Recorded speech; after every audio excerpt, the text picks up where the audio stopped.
ഒരു മീൻ കറി പോലും നിനക്കുണ്ടാക്കാൻ അറിയില്ലേ എന്നിനി ആരെങ്കിലും നിങ്ങളോട് ചോദിച്ചാൽ അവർക്ക് വേണം ഇതാദ്യം ഉണ്ടാക്കി കൊടുക്കാനായിട്ട്. അപ്പോൾ അരപ്പിനായി ഒരു മിക്സിയുടെ ജാറിലേക്ക് 1 കപ്പ് ചിരുവിയ തേങ്ങ, 6 ചെറിയുള്ളി, കുറച്ച് വെള്ളവും ഒഴിച്ചു കൊടുത്ത് നന്നായി ഒന്ന് അരച്ച് മാറ്റി വെക്കാം.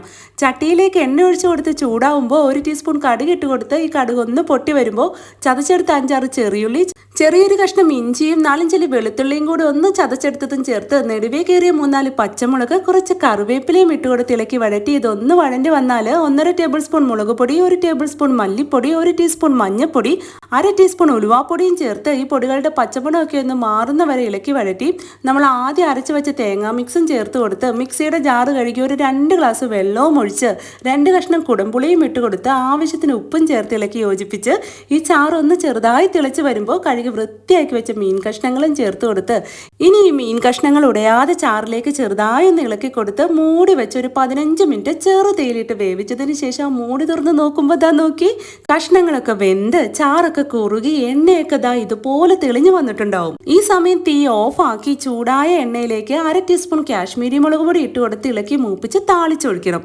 ഇങ്ങനെ ചെയ്യുമ്പോൾ നമ്മുടെ മീൻ കറിക്ക് ഒരു പ്രത്യേക ടേസ്റ്റും കളറും ഒക്കെ വരും. ലാസ്റ്റ് കുറച്ച് കറിവേപ്പില ഇട്ട് കൊടുത്ത് ഇളക്കി മിക്സ് ചെയ്തെടുത്താൽ നിങ്ങളുടെ ഈ മീൻ കറി കഴിക്കാൻ ആൾക്കാർ ക്യൂ നിൽക്കും. അപ്പോൾ എങ്ങനെയാ ഒന്ന് ട്രൈ ചെയ്ത് നോക്കുമല്ലേ.